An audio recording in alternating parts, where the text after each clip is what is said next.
আপনি কি গর্ভবতী কিংবা আপনার পরিবারে বা পরিচিতদের কেউ?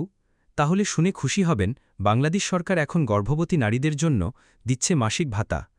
৳১ খরচ না করেই আপনি পেতে পারেন এই সরকারি সহায়তা। এই ভাতা শুধুমাত্র সেই সব নারীদের জন্য গর্ভবতী এবং প্রথম বা দ্বিতীয় সন্তানের মা হতে যাচ্ছেন।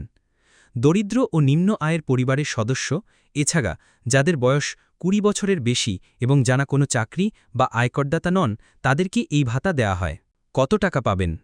বর্তমানে প্রতি মাসে ৳৫০০ থেকে শুরু করে ৳৮০০ পর্যন্ত ভাতা প্রদান করা হয়, যা সন্তান জন্মের আগ পর্যন্ত এবং কখনো কখনো পরবর্তী কিছু মাসেও দেয়া হয়।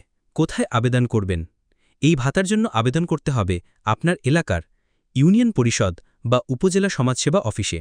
যা লাগবে: আবেদনের সময় সঙ্গে রাখতে হবে গর্ভবতী মায়ের জাতীয় পরিচয়পত্র, স্বামীর পরিচয়পত্র যদি থাকে, গর্ভাবস্থার প্রমাণ, ডাক্তার বা হাসপাতালের কাগজ, জন্ম নিবন্ধন সার্টিফিকেট, নিজের মোবাইল নম্বর এবং ব্যাংক অ্যাকাউন্ট।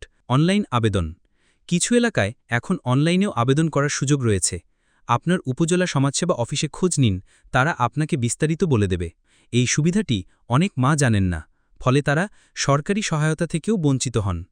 তাই ভিডিওটি অবশ্যই শেয়ার করুন আপনার পরিচিত গর্ভবতী মা, বোন বা প্রতিবেশীর সাথে। আর ভিডিওটি ভালো লাগলে লাইক দিন, কমেন্ট করুন আর এমন আরও তথ্য পেতে চ্যানেলটি সাবস্ক্রাইব করুন। ধন্যবাদ।